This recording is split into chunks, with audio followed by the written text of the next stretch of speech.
Ashyatam Maya Yorudha. Traduction. Ô roi, cet univers entier est la splendeur divine du Seigneur suprême, puisqu'il pénètre tout l'univers dans sa forme cosmique. Il est l'âme de toutes les âmes. Il se manifeste de lui-même et ne dépend de personne d'autre.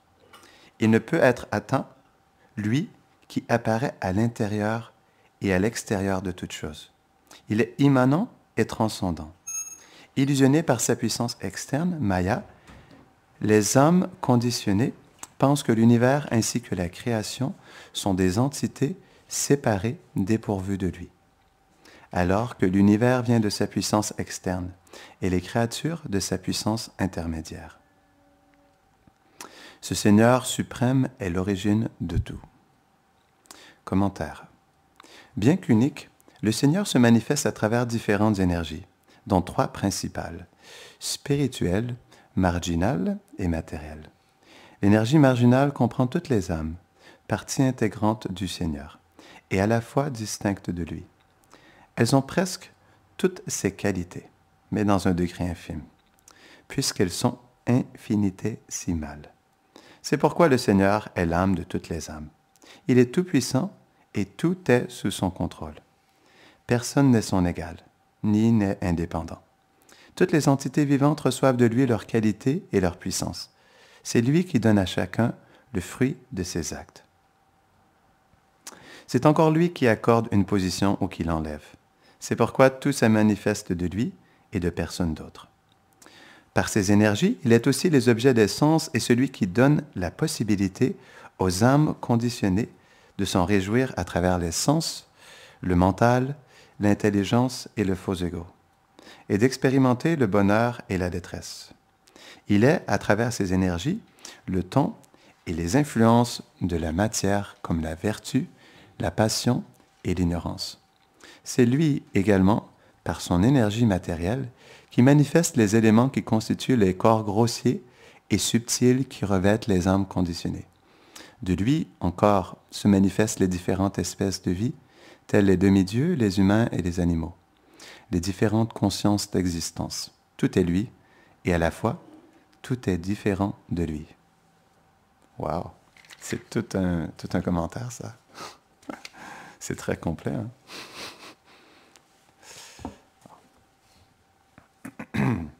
Ça me rappelle Srila Prabhupada. Pour ceux qui ont écouté ces classes audio, on fait voir que ces classes sont entre 15 et 30 minutes, souvent elles sont 20 minutes, mais c'est intéressant. Je me rappelle, j'avais écouté une classe de Prabhupada à un moment donné, je pense qu'elle durait 15 minutes, mais c'était hallucinant à quel point il y avait du contenu dans sa classe. C'est ça le pur dévot. Comme il est connecté à la transcendance, il peut parler 1 minute et c'est tellement profond. Il y a tellement de substance dans ce qu'il dit. Hein. Même Prabhupada pouvait dire un mot.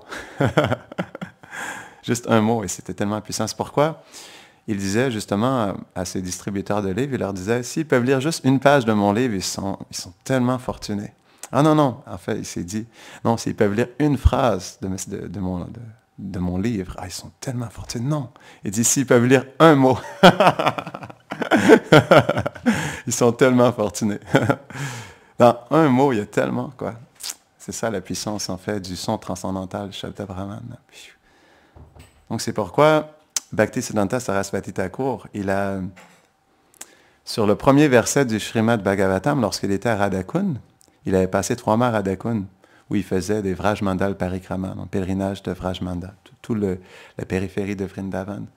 Et pendant 3 mois, à tous les jours, il avait donné des classes sur le même premier verset du Srimad Bhagavatam. Et on lui avait demandé pourquoi il avait parlé autant, parce qu'il disait en fait, chaque verset est illimité, parce qu'il représente les gloires de Krishna. Donc, c'est hallucinant, quoi. Et on sent ça dans ce commentaire, quoi. On sent que c'est complètement illimité, parce que c'est Krishna, quoi. Donc, c'est pourquoi même Jiva Goswami, il expliquait, c'est beau ça aussi, c'est une belle méditation, il expliquait que les êtres, les Vaishnavas, selon leur degré de dévotion et de profondeur, perçoivent le Srimad Bhagavatam de différentes manières. Et donc, on peut juste lire le verset et voir le point philosophique dans le verset, ou on peut voir le divertissement que le verset représente, non? Mais Jiva Goswami, il expliquait que chaque verset est un divertissement de Radha et Krishna à Vrindavan. Donc, chaque verset est une histoire de Radha et Krishna à Vrindavan. C'est une belle méditation. Jai! Jai Shri Nishingadev ki. Jai Shri Prahlad Maharaj ki. Jai Shri Prabhupada ki. Puis, pour ceux qui lisent, hein, ou qui, soit qui lisent le Bhagavatam ou qui donnent la classe, c'est beau aussi de méditer sur le sanskrit, de lire le sanskrit. Pas de le lire, mais au moins de le voir, de le regarder, c'est important, de regarder le sanskrit dans les versets, parce que c'est Shabda Brahman et ce sont des formes, non? Et contrairement au français ou à l'anglais, lorsqu'il est écrit de manière traduite, lorsqu'il est en sanskrit, il y a quelque chose de spécial dans le sanskrit, parce que le sanskrit, c'est la meilleure langue pour exprimer ou communiquer la transcendance. Donc, c'est beau de regarder les versets en sanskrit aussi. Ils ne sont pas là pour rien non plus. On devrait les regarder. C'est très beau. Parce que le Bhagavatam, c'est le corps de Krishna. C'est le corps de Krishna. Donc, je ne me rappelle plus exactement. Je crois que le premier, le deuxième chant, c'est ses pieds. Ensuite, le 10e chant, c'est son doux sourire. Non. Donc, je ne me rappelle plus exactement de toutes les formes selon les différents chants, mais le 10e chant, c'est le sourire de Krishna. C'est pourquoi c'est spécial, le 10e chant. Mais le premier chant, c'est les pieds de Krishna. Donc, c'est bien de prendre refuge des pieds pareils au lotus. C'est intéressant, non? On prend refuge des pieds pareils au lotus de Krishna. Et quand on regarde la déité, on commence par les pieds, non? Parce que c'est la base, non? C'est notre refuge des pieds de Krishna, non?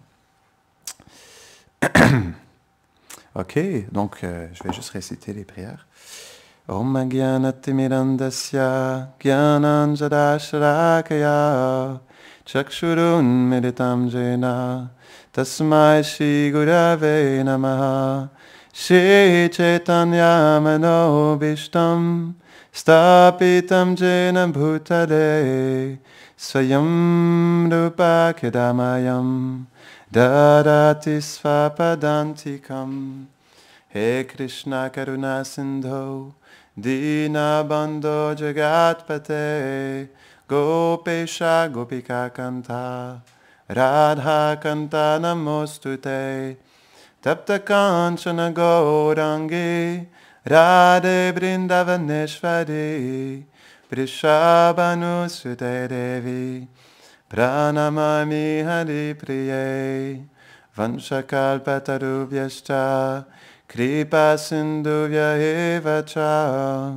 Patitanam Pavanebhyo Vaishnavebhyo Namo Namaha Jaya Shri Krishna Chaitanya Prabhu Nityananda Shri Advaita Gadadhara Shivasadi Gaura Bhakta Vrinda Hare Krishna Krishna Krishna Hare Hare Hare Rama Rama Rama Hare Hare Namaham Vishnu Paraya Krishna Prishtaya Bhutale Shrimate Bhaktivedanta Saminiti Namine Namaste Sarasvati Deve Gauravani Pracharine Nirvishesha Shunavari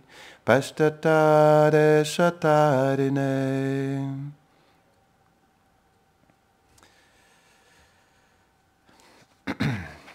Donc il y avait tellement de choses dans ce verset, tellement de choses à dire. Mais il y avait un point que je trouvais intéressant, c'est expliquer que l'être conditionné, il essaie de voir les choses séparées de Krishna.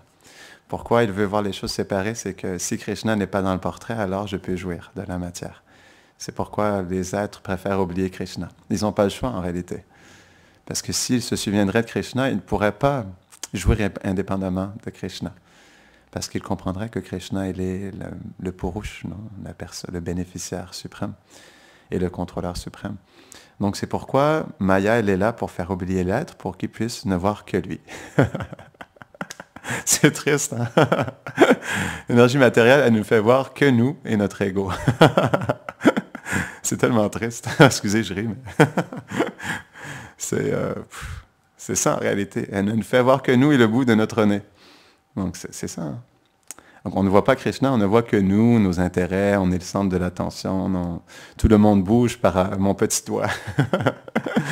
mais c'est ça, hein? C'est ça la puissance de l'énergie matérielle, elle nous fait croire qu'on est Dieu. Non. C'est ça le problème. Et donc, en disant ça, ça me faisait penser, je me rappelle, à un moment donné, un Vaishnava, Vaisheshika Prabhu, il a donné une classe sur l'influence qu'on pouvait avoir dans la vie. Il disait qu'on avait 2 cercles d'influence. On avait un tout petit cercle, qui est notre cercle personnel d'influence, qu'on a de l'influence là-dessus, et un autre plus grand cercle qui est en dehors de notre cercle d'influence, et qu'on n'a pas nécessairement beaucoup d'influence dessus, non? Parce qu'on ne veut pas tout influencer. On est, comme c'est expliqué, non? On est infinitésimal. Non?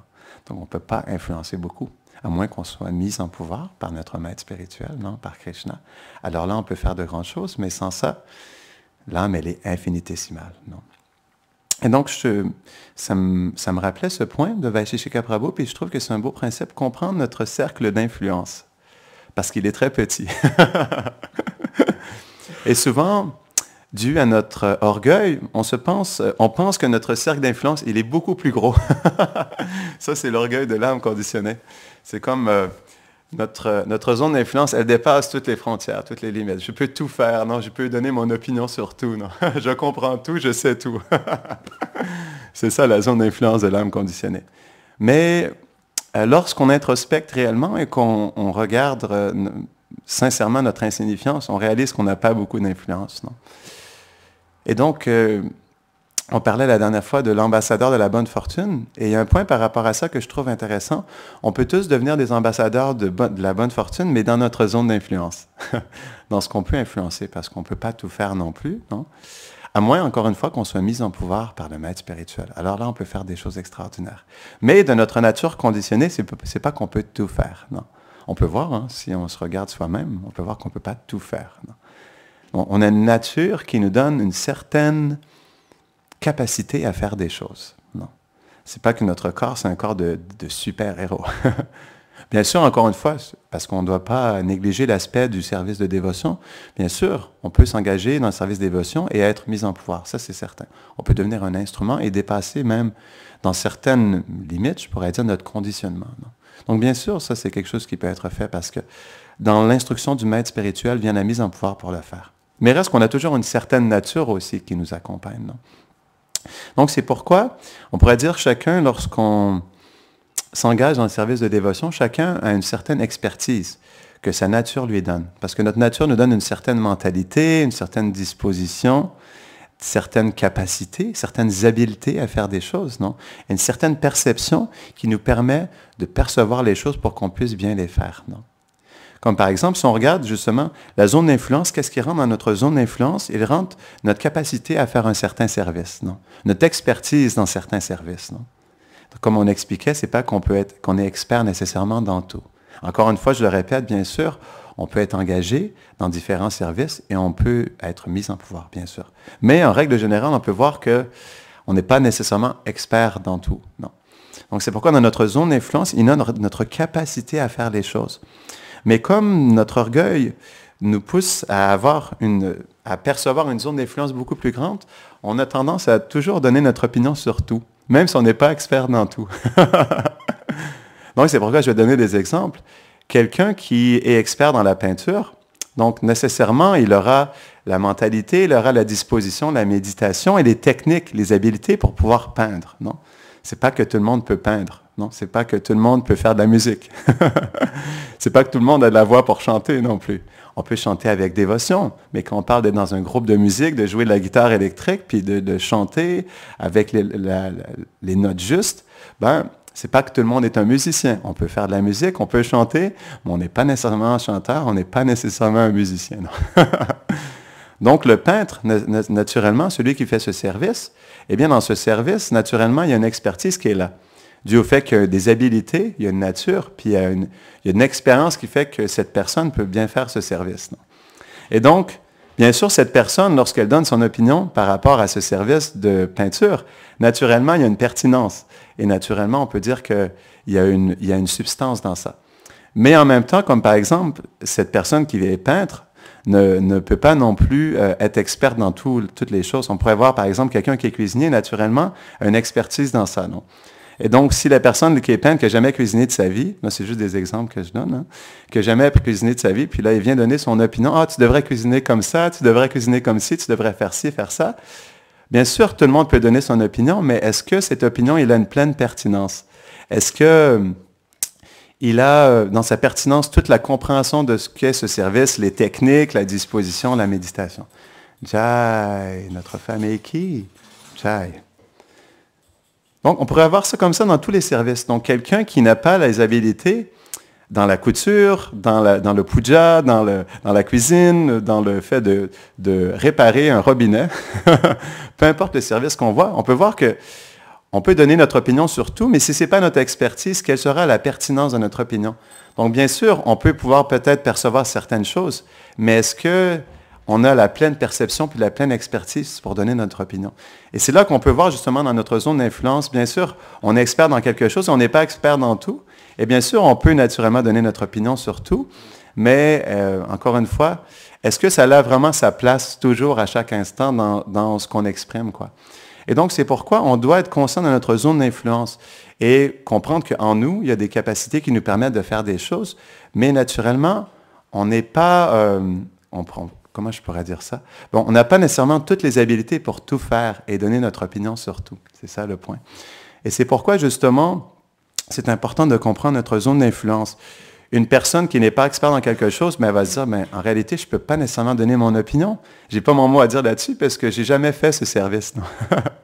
J'ai jamais fait ce service, ou pratiquement jamais. Donc, je vais pas nécessairement donner mon opinion parce que je n'ai pas d'expérience là-dessus, puis j'ai pas nécessairement d'habileté dans ça. Donc, peut-être que je vais me garder une petite gêne, quoi. Donc, c'est pour ça, c'est intéressant ce principe-là parce que ça nous permet à apprécier justement les capacités en nous qui permettent de faire des choses, les apprécier dans les autres, mais aussi comprendre que naturellement, mon opinion n'est pas nécessairement l'opinion suprême. Parce qu'on n'est pas l'âme suprême. On n'est pas nécessairement conscient de tout, non? Parce qu'on a des sens imparfaits. Et donc, on a quand même une nature qui est quand même limitée, non? Avec des sens imparfaits, avec des qualités qui sont petites, non? C'est pas qu'on peut tout faire encore une fois, non? Dans la mesure de notre mise en pouvoir, j'expliquais tout à l'heure, non? Mais si on parle de notre corps, de notre nature conditionnée, non? On est conditionné avec certaines capacités, non? On peut voir naturellement. Donc, c'est pourquoi... Mais c'est intéressant ce point parce que ça nous permet de développer l'humilité puis la petitesse en comprenant que ma zone d'influence, elle est très petite. Et donc, je peux trouver une expertise dans mon service, me peaufiner dans mon service, parce que c'est le but. Hein? On devrait toujours essayer d'améliorer notre service. Et bien sûr, on veut entendre ce que les autres ont à dire, mais en même temps, on comprend notre zone d'influence et ce qu'on est capable d'influencer, ce qu'on est capable d'exprimer. Et ça, c'est quelque chose d'important, parce que notre zone d'influence, elle est petite. Naturellement. Donc, c'est un point que je voulais partager. Et c'est pourquoi c'est ça, être ambassadeur de la bonne fortune, ça veut dire justement de comprendre notre zone d'influence pour voir comment on peut partager la bonne fortune à travers notre petite influence. C'est ça qui est intéressant. Non? Et par rapport à ce que je lisais dans le commentaire, je trouvais que c'est intéressant. Donc, ça parlait que donc la différence entre Krishna et l'âme. Donc, il y a l'âme suprême qui est consciente de tout, et il y a l'âme infinitésimale. Et souvent, encore une fois, dans notre orgueil, on pense tout comprendre sur les autres. On pense tout savoir et on pense tout comprendre de leur cœur. Et ça, c'est un point qui est intéressant parce que c'est tellement facile de porter un jugement sur les autres. Mais en réalité, qu'est-ce qu'on connaît des autres si on ne se connaît même pas soi-même parfaitement? C'est un point qui est intéressant. On ne se connaît même pas nous-mêmes parfaitement. Comment est-ce qu'on peut connaître quelqu'un parfaitement? Ça, c'est une bonne question, non? Donc, c'est pourquoi, à moins de se connaître parfaitement, c'est quand même impossible de connaître les autres parfaitement, non? Donc, c'est pourquoi la personne qui est dans le mieux de connaître parfaitement les autres, c'est une personne qui se connaît parfaitement dans sa vérité, non? Donc, c'est pourquoi, justement, on peut pas oser dire qu'on comprend parfaitement les autres et qu'on sait qu'est-ce qu'il y a dans leur cœur, qu'on sait quelle est leur intention, quelle est leur motivation, quel est leur désir, non? Parce qu'on n'est pas l'âme suprême. On n'est pas le Manitou suprême. Donc, c'est pourquoi notre zone d'influence, dans notre manière de percevoir les choses, elle est très petite aussi. Donc, c'est pourquoi on doit faire attention parce que dans notre manière de percevoir, on peut facilement porter des jugements sur les autres. Mais qu'est-ce qu'on perçoit réellement? qu'est-ce qu'on comprend réellement et avec quoi on perçoit les choses. Est-ce que notre perception, elle est pure? Est-ce que notre perception, elle perçoit la vérité? Ça, c'est intéressant. Qu'est-ce qu'on perçoit réellement? On perçoit avec notre niveau de conscience. Mais qu'est-ce que notre niveau de conscience nous permet de percevoir réellement? Donc, c'est pourquoi on doit être honnête avec soi-même. Notre niveau de perception, il est très petit parce que nous sommes une âme infinitésimale. Donc, on ne peut pas percevoir grand-chose. C'est pourquoi on doit se garder une petite gêne.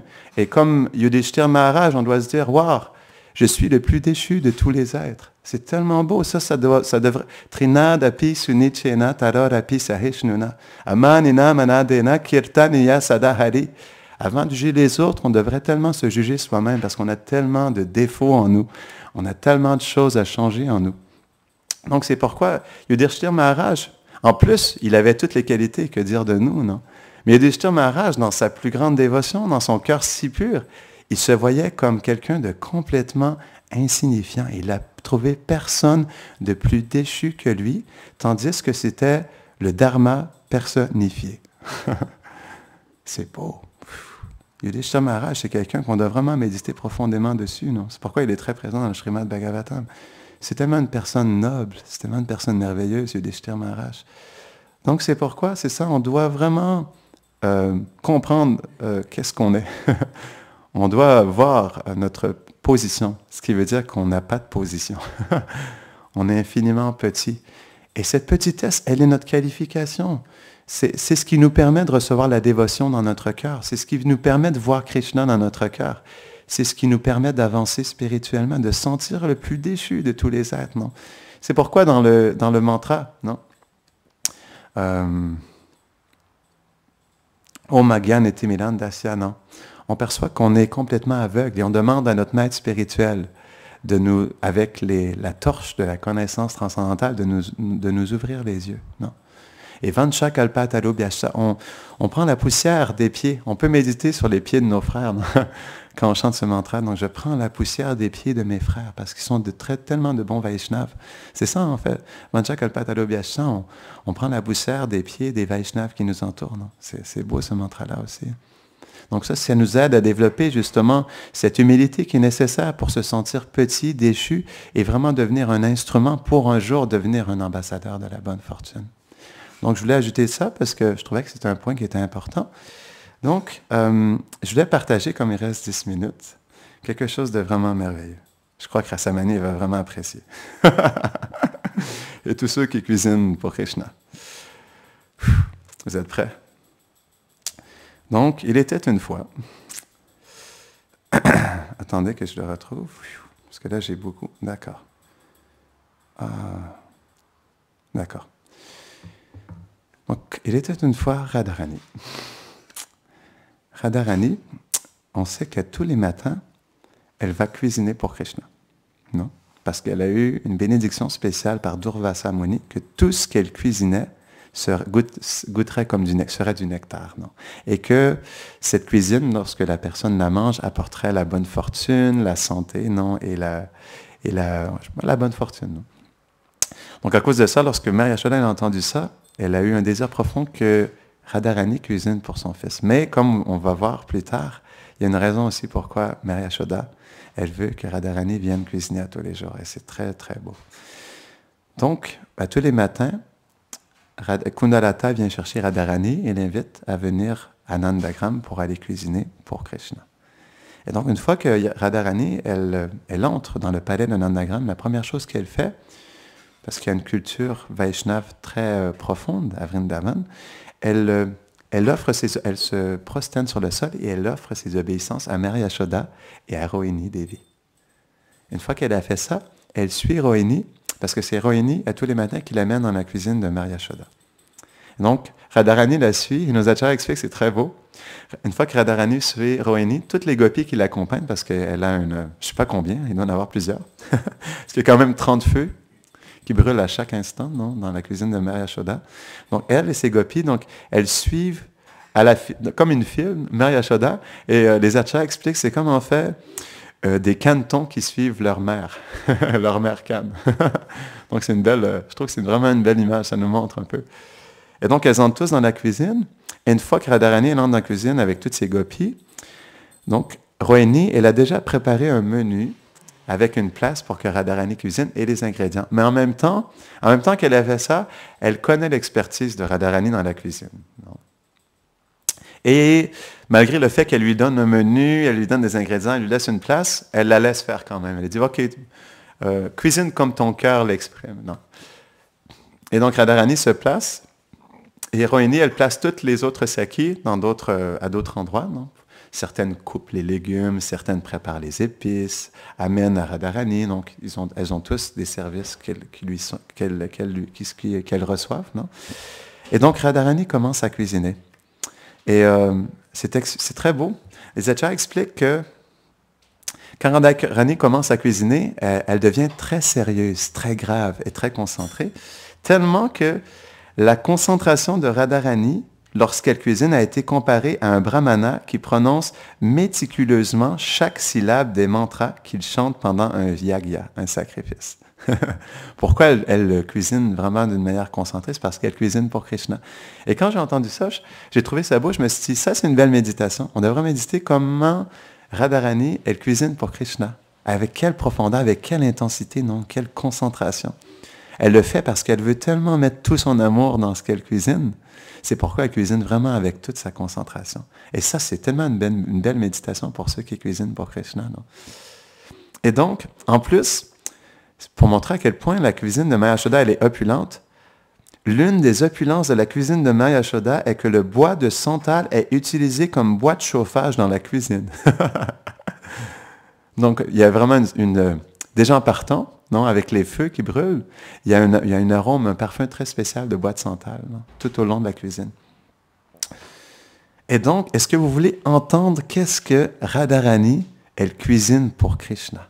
C'est expliqué dans le Govinda Lilamrita et un autre texte, Astakalya Lila Padavali de un Vaishnava, je ne me rappelle plus son nom. Il a un nom très particulier. En tout cas, c'est inclus dans le Govinda Lilamrita et cet autre livre. Donc, Radharani, écoutez bien ça, c'est vraiment merveilleux. Elle cuisine des Manohar Laddu. Et ça, c'est un sweet que Madhu Mangal, il affectionne particulièrement. C'est à base de camphre et de noix de muscade. Il y a aussi le sweet, ce sont différentes sucreries. Donc, kadamba, un bonbon rond et dur en forme de fleurs de kadamba. Le padmachini, c'est un bonbon à base de fleurs de lotus. Wow! Amrita Keli, c'est un bonbon au lait qui est préféré de Krishna, quoi. Il y a aussi du gaja et du kaja, c'est des bonbons faits de fleurs. Et le dernier, le kaja, Krishna, il va littéralement courir après ces bonbons tellement il les aime. Les kaja. Ça serait bien de les cuisiner un jour, je ne sais pas si c'est compliqué, ou je parlais de ça avec Rasamani, ce serait tellement merveilleux de cuisiner ces choses pour Krishna. Mais comment est-ce qu'on peut faire quelque chose à base de fleurs de lotus? Ça serait un peu compliqué, quoi. Mais il y a peut-être certaines choses quand même qu'on pourrait faire. Ça serait intéressant de voir. Donc, il y a aussi le pera. Vous vous rappelez, on avait partagé un divertissement au Krishna. Il était en train de manger un pera et pendant il parlait avec un brahmana qui lui avait raconté que Radharani s'était marié, à ce moment-là, il avait mangé le pera. Et je ne savais pas c'était quoi, j'ai cherché sur Internet, je n'avais pas trouvé. Qu'est-ce qu'était le pera? C'est quelque chose que Krishna aime beaucoup. Et là, je l'ai vu cette fois-ci. Le pera, c'est du lait cuit avec du sucre qui descend, non? L'eau s'évapore, ou plutôt le liquide dans le lait s'évapore et ça reste quelque chose de... Je pense que ça s'appelle aussi du rubbery. Et ils en servaient au temple de Montréal. C'est comme... ça ressemble un peu... C'est comme du beurre fin, mais plus mou, plus crémeux. C'est quelque chose... Je ne sais pas si vous connaissez. Non? Vous n'avez jamais essayé. Donc, il y a aussi du Chanda Chura. C'est un bonbon dont le goût ne peut être comparé qu'au clair de lune en poudre. Le clair de lune en poudre, wow! Le Mishri, c'est un bonbon dur, comme de la roche, non? Rock candy, non, on dit en anglais. Sarabaja, c'est un bonbon à base de crème. Sarapuri, c'est un pourri à base de crème frite. Je sais qu'il y avait de la crème glacée frite, mais il y a aussi de la crème frite. Il y a Bindi Laddu, c'est des boules sucrées à base de farine de pois chiche. Rasakara, c'est à base de noix de coco. Donc, il y a toutes sortes de sweets. Non. Radharani prépare également diverses boissons comme un jus de fruits appelé masala et une boisson à la crème appelée matali. Elle prépare également différents types d'achar. Achar, ce sont des pickles. J'ai retrouvé en français cornichons, mais je ne sais pas s'il y a d'autres. Des cornichons, des quoi? Pardon? OK, des pickles. Donc, différents pickles. Et Radharani, elle place différents pickles de mangue, de différents fruits dans différents pots pour que Krishna puisse les goûter. En plus, Radharani tranche également des fruits frais spécialement sélectionnés par Mère Yashoda. On se demande c'est quel fruit. Hein? Il doit y avoir toutes sortes de fruits qu'on ne connaît pas ici. Là. Parce que quand j'étais dans la forêt amazonienne, j'ai vu des fruits qui goûtaient le cheese whiz, du fromage à tartiner, quoi. Donc, il y a toutes sortes de fruits que je n'avais jamais goûté auparavant. Donc, je me suis dit, à Vrindavan, il doit y avoir toutes sortes de fruits aussi. Donc, dans la dernière phase de sa cuisine, Radharani prépare un riz délicieusement parfumé, puis elle coupe et cuit d'innombrables légumes dont l'arôme pourrait facilement briser les méditations des grands sages. C'est beau, hein? Ça doit vraiment sentir bon, quoi. Et je voulais vous partager, parce que ça m'avait vraiment touché, le Boga Arti de Bhaktivinoda Thakur. Dans son chant, Bhaktivinoda Thakur, c'est un chant qui est chanté le midi dans les temples ISKCON, non? Mais pas partout, mais certains temples de Prabhupada, le midi, pour le Bogarti, ils mettent ce chant en audio. Et c'est un chant où Bhaktivinoda Thakur, il décrit encore plus le menu que Radharani, elle prépare pour Krishna. Écoutez ça, c'est vraiment merveilleux. Mère Yashoda appelle Krishna. Mon cher Damodar, il est très tard. S'il te plaît, viens tout de suite. Assis-toi dans la salle à manger et prends ton déjeuner. Ça, c'est le chant. Sur la direction de Nanda Maharaj, Krishna, le détenteur de la colline de Govardhan, s'assit, puis tous les garçons pâtres, ainsi que le frère aîné de Krishna, Shri Baladev, s'assoient en rangée pour prendre leur déjeuner. Donc, c'est des immenses tables. Et l'image que j'ai, c'est Harry Potter. Je suis désolé. Mais on voit des tables très longues et ça me fait penser à ça, non? Donc, des tables de bois qui sont vraiment très, très, très, très longues, quoi. Donc, on leur sert ensuite un festin de sukta, je ne sais pas c'est quoi exactement, et de diverses sortes de légumes à feuilles vertes, puis des bonnes choses frites et une salade à base de feuilles vertes et de la plante de jute. Non de la salade de feuilles vertes, mais des feuilles de la plante de jute. On y sert aussi du potiron, des corbeilles, des paniers de fruits, des petits gâteaux carrés à base de lentilles et de lait cuit, puis des yaourts épais, des courges cuites au lait et des préparations végétales à base de fleurs de bananier. Wow. Quand j'étais en Thaïlande, dans une famille thaïlandaise, j'avais passé 3 mois dans une famille thaïlandaise, et ma mère d'accueil, elle faisait des pakoras aux fleurs de bananier. C'était merveilleux. J'espère qu'un jour, elle les offrira à Krishna, mais j'ai vu que c'est très spécial, des fleurs de bananier. Ensuite, ils reçoivent des carrés frits, des galettes de mung dal et des galettes d'urad dal, des chapatis et du riz avec du ghee. Ensuite, des bonbons à base de lait, de sucre et de sésame, des gâteaux à la farine de riz, du lait cuit épais, des gâteaux flottant dans le lait et du riz sucré. Il existe également du riz sucré qui a le même goût que le nectar en raison de son mélange avec le camphre. Il y a des bananes et du fromage comme le nectar est délicieux. On leur sert également 12 sortes de préparations acides à base de tamarin, citron vert, citron, orange et grenade. Wow! Je me rappelle quand j'ai lu, j'avais lu une première fois cette chanson. On était dans un ashram à la campagne en Nouvelle-Écosse. Et ensuite, on l'a chanté ensemble. Et je me rappelle, j'étais en extase totale parce que je me suis dit, wow, on peut chanter sur le festin de Krishna le midi qu'il mange à Nandagram. Je me disais, c'est tellement spécial qu'on puisse méditer et chanter les gloires du festin de Krishna à Nandagram. J'ai halluciné quand j'ai lu ça la première fois. C'est pour ça que je souhaite vous le partager. Donc, il existe des pourris à base de farine blanche et de sucre, puis fourrés à la crème, des ladous et galettes de dalle bouillies dans du riz sucré. Krishna mange avidement toute la nourriture. Dans une grande extase et joie, Krishna mange le riz, les légumes au curry, les bonbons et les pâtisseries cuisinées par Srimati Radharani. Donc imaginez-vous, quand Radharani cuisine, elle cuisine avec tellement d'amour et de dévotion pour Krishna. Donc, sa cuisine doit être tellement spéciale. Et pas seulement Krishna, mais tous les habitants de Nandagram savourent la cuisine de Radharani. Non? Donc, le drôle d'ami brahmana de Krishna, Madhu Mangal, qui aime beaucoup les ladous, les manoirs ladous plus particulièrement, les obtient par crochet ou par escroc, par escroquerie. En mangeant les ladous, il crie « Haribol, Haribol » et fait un drôle de bruit en frappant ses côtés, sous ses aisselles, avec ses mains. Et c'est expliqué que Madhu Mangal, comme il est expert dans les rassades et des différents goûts culinaires, en fait, c'est lui qui juge de la cuisine de Radharani. Ah, ça, c'est bon, ça, pas trop. Mais en réalité, tout est bon, mais il fait ça pour taquiner Radharani. En voyant Radharani et ses amis gopis du coin de ses yeux, Krishna mange dans la maison de Mère Yashoda avec une grande satisfaction. Après le déjeuner, Krishna boit de l'eau parfumée à la rose. Ensuite, tous les garçons faisant la queue se lavent la bouche. Après que tous les garçons vachés se soient lavés les mains et la bouche, ils se reposent dans un grand bonheur avec le Seigneur Balaram. Les deux pâtres Jambula et Rasala apportent ensuite une poêle à Krishna faite de noix de bétel, d'épices et de katechu. Je ne sais pas c'est quoi. Après avoir mangé cette casserole, c'est une mauvaise traduction, cette assiette, quoi. Sri Krishna Chandra s'endort joyeusement. Tandis que Krishna prend joyeusement son repos sur un excellent lit, son serviteur Vishalaksha le rafraîchit avec un éventail de plumes de pan. À la demande de Mère Yashoda, la gopie Dhanishta apporte les restes de nourriture laissés dans l'assiette de Krishna à Srimati Radharani, qui les mange avec un grand plaisir. Lalita Devi et les autres gopis reçoivent alors les restes, et dans leur cœur, ils chantent les gloires de Radharani et de Krishna avec une grande joie. Thakur Bhaktivinoda, dont la seule et unique joie est le divertissement du Seigneur Hari, chante cette chanson Boga Arati.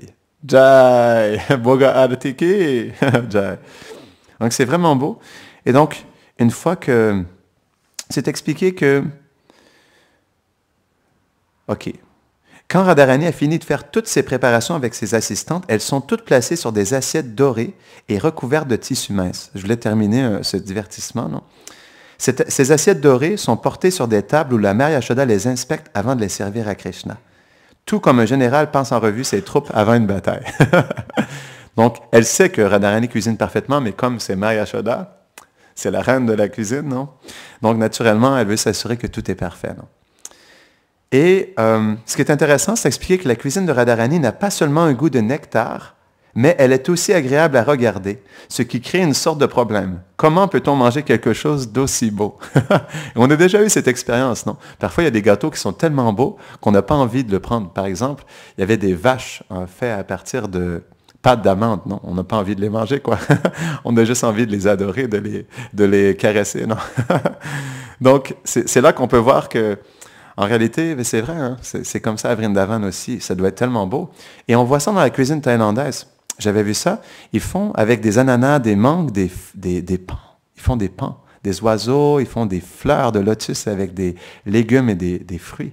Et quand tu regardes ça, non, c'est fait pour être mangé, mais tu n'as pas envie de manger cette belle préparation qui est en forme de pan, non? Donc,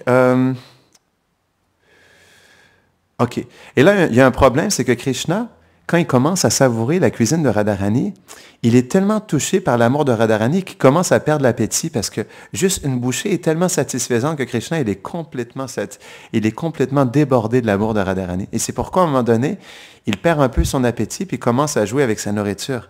Et là, une fois que Mère Yashoda, elle voit ça, elle n'est pas contente parce qu'elle veut que Krishna mange à sa faim, non? Et donc, elle va voir Krishna, elle dit, hey, Krishna, hey Kana, si tu ne manges pas correctement, alors Radha ne reviendra pas. Et pourquoi devrait-elle? Alors, en entendant cela, Krishna devient nerveux et il regarde dans les deux sens. Il regarde sa mère et il regarde Radharani. Et pour plaire aux deux personnes, Krishna mange tout dans son assiette en évoquant la même puissance qu'il aide à manger les offrandes de nourriture illimitées dans un nombre infini de formes de sa déité. Il est tellement rassasié, non, de l'amour de Radharani à travers ce qu'il mange qu'il prend cette puissance, non, parce qu'on sait qu'il mange à travers tellement de déités, tellement de nourriture, et c'est à travers ça qu'il termine son assiette. J'ai trouvé ça tellement beau. Et donc, une fois que Krishna a terminé de manger, on sait qu'il va se reposer. Ensuite, Mère Yashoda, non, elle lui donne toutes sortes d'amulettes. C'est expliqué qu'elle lui pose des amulettes sacrées et des pierres précieuses, non, de bon augure sur ses bras pour qu'il puisse être protégé, non. Mais avant ça, donc, une fois que Radharani sort de la cuisine, elle va se reposer un peu, ses gopis lui lavent les pieds, lui lavent les mains, non, et la massent un peu. Et ensuite, donc, Mère Yashoda lui apporte une nourriture qui a été déjà mélangé avec les restants de Krishna, parce que c'est expliqué que Radharani, elle ne mange jamais quelque chose que Krishna n'a pas mangé en premier. Elle mange toujours les restants de Krishna, non? Le prashadam de Krishna. Et donc, elle honore, non, je ne devrais pas dire manger, elle honore le prashadam. Et ensuite, c'est expliqué, c'est tellement beau, Maya Yashoda demande à Radha de s'asseoir sur un siège spécial, et avec beaucoup d'affection, elle commence à l'habiller et à l'orner. D'abord en renouant les cheveux de Radha en une tresse gracieuse, puis elle applique du vermillon frais dans la partie médiane des cheveux de Radharani, elle met du tilak sur son front, du kajal sur ses paupières, puis elle remplace l'anneau de nez de Radharani par sa propre perle dorée, la plus précieuse, non celle de Maya Yashoda. Puis la Mère Yashoda habille Sri Radha dans un magnifique sari bleu. Sa couleur correspond en fait parfaitement au teint de Krishna. Alors quand elle le met, Radharani rougit parce qu'elle pense à Krishna, du coup. Elle est un peu gênée. Et pendant ce temps, l'une des servantes de Mère Yashoda livre un plateau de bijoux qui scintille comme un millier de soleils. Yashoda sélectionne une chaîne de diamants et l'accroche autour du cou de Sri Radha. Puis, se déplaçant derrière Radha, elle prend la tresse de Radharani qui dans ses mains et la décore avec diverses épingles à cheveux, une en or, une autre en diamant, une en perles et d'autres en bijoux comme des rubis, des émeraudes et des saphirs. On a presque terminé. Et donc, et là, à partir de ce moment-là, Maya Yashoda, en fait, ce qui se passe, c'est que, oui, c'est ça. Une fois que Maya Yashoda elle habille Radharani, elle lui dit, « Oh, ma précieuse petite fille, ta forme et tes qualités apaisent mon cœur. J'en rêve toujours.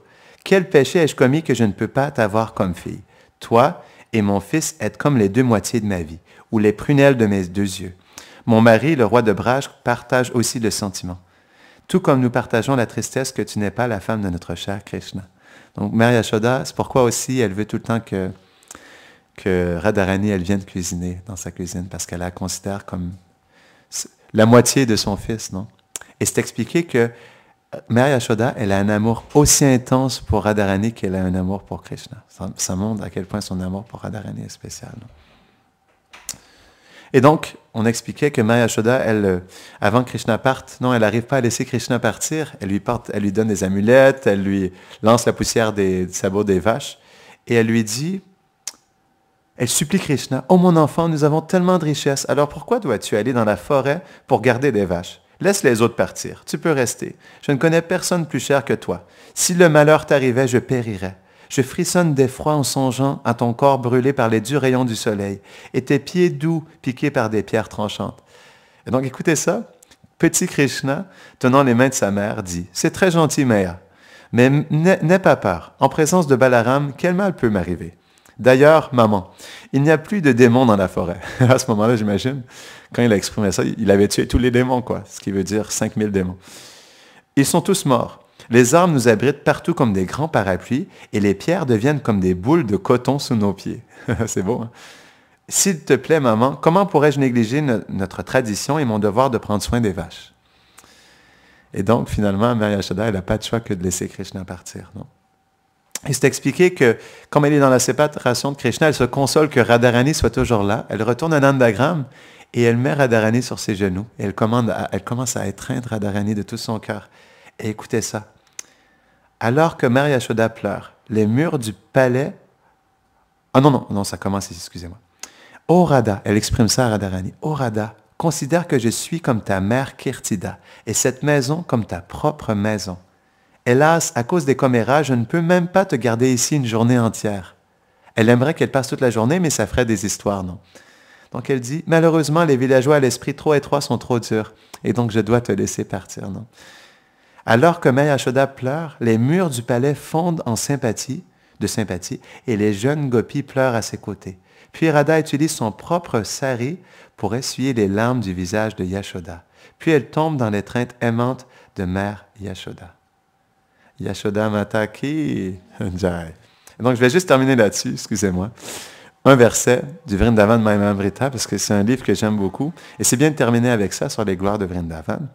Je médite sur Vrindavan, résonnant avec la 5e note du coucou et le son merveilleux de la flûte de Krishna, non. Plein de pans d'encens et de plantes grimpantes et d'arbres en fleurs, remplis de gracieuses tonnelles brillantes et colorées avec des troupeaux, on pourrait dire des nuages d'oiseaux et de cerfs, dotés de diverses rivières attrayantes, étangs, des étangs, non? Et la colline de Govardhan. Que mes yeux soient submergés de voir les douces vagues de la beauté de Vrindavan. Que mon intelligence se noie dans l'océan du grand nectar de Vrindavan. Que mon corps rempli de bonheur extatique roule sur le sol de Vrindavan. Puis-je offrir mes respects en tombant comme un bâton à tous les êtres vivants de Shri Vrindavan. Et que la demeure suprême de Vrindavan, à partir de laquelle on peut expérimenter, juste en vivant ici, un doux océan de grand rasa, qui ne peut être atteint comme conclusion, même après avoir délibéré sur les paroles des Upanishads. S'il te plaît, manifeste-toi à moi, ô Shri Vrindavandam. Jai Shri Vrindavandam ki, Jai Nitai Gaura Premanande, Hari Bol.